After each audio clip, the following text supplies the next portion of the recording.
আসসালামু আলাইকুম।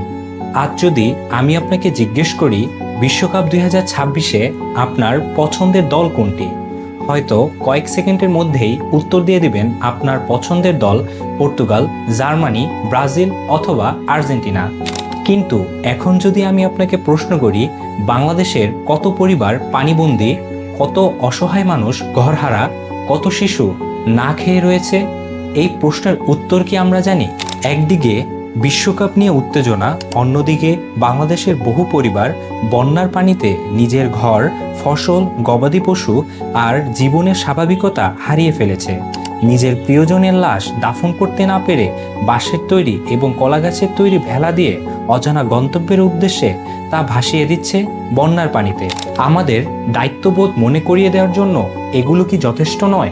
এগুলো কি সবকিছু প্রকৃতির অভিশাপ নাকি অন্য কোনো পরিকল্পনা? আজকের ভিডিওতে এসব নিয়েই বিস্তারিত আলোচনা করব। চলুন শুরু করা যাক। 6 জুলাই 2026 রাত থেকেই চট্টগ্রাম অঞ্চলে টানা ও ভারী বর্ষণ শুরু হয় এবং পরিস্থিতি দ্রুত অবনতি হতে শুরু করে। চট্টগ্রামে 412.3 মিলিমিটার বৃষ্টিপাত রেকর্ড করা হয়েছে, যা গত 43 বছরের মধ্যে একদিনের সর্বোচ্চ বৃষ্টির রেকর্ড। এর আগে 1983 সালের 9 আগস্ট চট্টগ্রামে সর্বোচ্চ 411 মিলিমিটার বৃষ্টিপাত রেকর্ড করা হয়েছিল। 9 থেকে 12 জুলাইয়ের মধ্যে টানা ভারী বর্ষণ, পাহাড়ি ঢল এবং কিছু এলাকার বাঁধ বা প্রতিরক্ষা অবকাঠামো ক্ষতিগ্রস্ত হওয়ার ফলে চট্টগ্রাম সহ কক্সবাজার অবধি কয়েকটি অঞ্চলে তা ভয়াবহ রূপ নেয়। অনেক নদীর পানি বিপদসীমার উপরে উঠে যায়, অসংখ্য বাড়িঘর পানির নিচে তলিয়ে যায়। কোনো এক বাবা সন্তানের কবর বাঁচাতে বন্যার পানির সাথে যুদ্ধ করে, কোনো এক মা ডুবে যাওয়া রান্নাঘরের দিকে তাকিয়ে ভাবে আজ কি রান্না করবে। গর্ভবতী একজন মা যখন প্রসবের যন্ত্রণায় সিএনজিতে করে কাতরাচ্ছিলেন, তখন ভাঙ্গা রাস্তার জন্য তাকে হাসপাতালে নেওয়া সম্ভব হয়নি। বাঁশের তৈরি ঠেকনা দিয়ে সিএনজি জাগিয়ে ভালো রাস্তায় উঠিয়ে দিয়েছিল সেখানকার মানুষ। হাজার হাজার মানুষ আশ্রয় কেন্দ্রে যেতে বাধ্য হয়। অনেক এলাকায় বিদ্যুৎ নেই, বিশুদ্ধ পানির সংকট তৈরি হয়েছে। শিশুদের জন্য খাবার ও ওষুধের সংকট দেখা দিয়েছে। কৃষকের মাসের পর মাসের পরিশ্রম কয়েক ঘন্টার পানিতে ধ্বংস হয়ে গেছে। 1987, 88 এবং 98 সালের বন্যা ছিল দীর্ঘস্থায়ী ও দেশব্যাপী। প্রায় 2/3 বা এর বেশি এলাকা তলিয়ে গিয়েছিল। 2024 সালের বন্যায় ফেনী, নোয়াখালী, লক্ষ্মীপুর ও কুমিল্লায় ছিল সবচেয়ে বেশি ক্ষতিগ্রস্ত। প্রায় 58 লাখ মানুষ পানিবন্দী হয়ে পড়ে এবং প্রায় 5 লক্ষাধিক মানুষ আশ্রয়কেন্দ্রে আশ্রয় নেয়। এখন 2026 সালে এসে 60টি জেলার প্রধানত 59টি উপজেলা প্লাবিত হয়েছে। পানিবন্দী হয়ে পড়েছে 2,67,000-এর বেশি পরিবার এবং মোট ক্ষতিগ্রস্ত মানুষের সংখ্যা 10,22,000 ছাড়িয়েছে। 2024 সালের বন্যায় সরকারি রেকর্ড অনুযায়ী সর্বমোট 71 জনের প্রাণ চলে যায়। তখন রাস্তাঘাট, মাছের ঘের এবং কৃষিখাতে অনেক বেশি ক্ষয়ক্ষতি হয়। অন্যদিকে 2026 সালের বন্যা শুরু হতে না হতেই এখন পর্যন্ত সরকারি রেকর্ড অনুযায়ী 44 জনের প্রাণ চলে গিয়েছে পাহাড়ি ঢল এবং ভূমিধসে। বাংলাদেশে বন্যা কোনো ব্যতিক্রম কিছু নয়। এমন না যে আমরা জানি না বর্ষাকাল আসবে, আমরা এটাও জানি স্পেসিফিক কোন নদীগুলো, কোন খালগুলো বন্যায় কবলিত হওয়ার পরে সবচেয়ে বেশি ফুঁসে উঠবে, কোন অঞ্চলগুলো সবচেয়ে বেশি ক্ষতিগ্রস্ত হবে। এরপর এই বিষয়গুলো নিয়ে মিডিয়া কথা বলবে, বড় বড় নিউজ চ্যানেল নিউজ করবে, ত্রাণ উঠবে, তা বিতরণ হবে। এইসব বিষয়গুলো নিয়ে বড় বড় রাজনৈতিক দল উন্নতির শিখরে চলে যাবে। এরপর এই সব কিছু স্বাভাবিক হয়ে যাবে। কিন্তু পরের বছর আমরা ঘুরিয়ে পেঁচিয়ে সেই আবার আগের জায়গায় ফিরে আসব। এতে লাভ কি? এখন প্রশ্ন হচ্ছে, প্রতি বছরই কেন আমরা এগুলো ফেস করি? এগুলোর পিছনে সত্যি কি প্রাকৃতিক দুর্যোগ রয়েছে নাকি অন্য কোনো পরিকল্পনা? এর পেছনে কয়েকটি বিশেষ কারণ রয়েছে। প্রথমত, অস্বাভাবিক ভারী বৃষ্টিপাত। দ্বিতীয়ত, উজান থেকে নেমে আসা পাহাড়ি ঢল। তৃতীয়ত, নদীর নাব্যত্বতা কমে যাওয়া এবং পানি নিষ্কাশনের সীমাবদ্ধতা। চতুর্থত, কোথাও কোথাও বাঁধ বা প্রতিরক্ষা অবকাঠামোর দুর্বলতা। আর একটি সবচেয়ে গুরুত্বপূর্ণ কারণ হচ্ছে জলবায়ুর পরিবর্তন। এই সব কিছু মিলিয়েই সবচেয়ে বেশি প্রভাব পড়ে সাধারণ মানুষগুলোর উপরে। একটা দেশের বন্যার পরিস্থিতি যদি দশকের পর দশক একই অবস্থায় থাকে, তাহলে আমরা এই পরিস্থিতিকে কি নাম দেব? একই সাথে 2024 সালের বন্যা আসার পরও আমরা বলেছিলাম এই বছরের বন্যাটা অনেক ভয়াবহ। তাহলে রাষ্ট্র এই ভয়াবহ বন্যার থেকে কি শিক্ষা নিল? প্রতি বছরের মতো কেন একই অঞ্চল বারবার বন্যায় প্লাবিত হচ্ছে? দুর্যোগ ব্যবস্থাপনায় প্রতি বছর সরকারের পক্ষ থেকে একটি বাজেট পাস করা হয়। করদাতারা এই বাজেট বা অর্থের উৎস।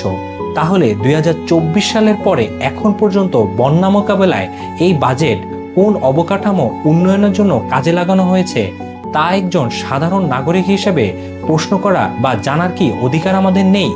এরপর দেশের বিভিন্ন বেসরকারি সংস্থার মাধ্যমে জনগণের কাছ থেকে ত্রাণের টাকা উঠবে, যে টাকাগুলো বন্যায় ক্ষতিগ্রস্ত মানুষদের পাশে দাঁড়ানোর জন্য অনেক বড় ভূমিকা পালন করে। এটি বাংলাদেশের সবচেয়ে সুন্দরতম দিকের একটি অংশ। কিন্তু এই জনগণের ত্রাণের টাকা আদৌ কি ক্ষতিগ্রস্ত মানুষদের কাছে পৌঁছাতে পারছে কিনা এর নিশ্চয়তা কেন দেওয়া হচ্ছে না জনগণের কাছে? এবং এই দুর্যোগ শেষ হওয়ার পরে জনগণের ত্রাণের টাকা সর্বমোট কত টাকা উঠেছে এর হিসেবও বা কেন দেওয়া হচ্ছে না জনগণের কাছে? এর মানে কি এই সব কিছুই পূর্ব পরিকল্পিত? ইতিহাস এবং রাষ্ট্রবিজ্ঞানের বিশ্লেষণ অনুযায়ী সরকার বা রাষ্ট্র অনেক সময় রাজনৈতিক দুর্বলতা, অর্থনৈতিক সংকট বা বড় কোনো জাতীয় সমস্যা থেকে জনগণের মনোযোগ সাময়িকভাবে সরিয়ে রাখতে ফুটবল বিশ্বকাপের মতো বড় বড় আয়োজন বা জমকালো উৎসবকে হাতিয়ার হিসেবে ব্যবহার করে। রাষ্ট্রবিজ্ঞানে এই কৌশলটিকে রোমান ভাষায় ব্রেড অ্যান্ড সার্কাসেস হিসেবে তুলনা করা হয়। ফুটবল আমাদের ইমোশন। ফুটবল মানুষকে এক করে। যখন এই ইমোশন মানবাধিকারের বিরুদ্ধে চলে যায় তখন মানুষত্ব কোথায় এসে ঠেকেছে?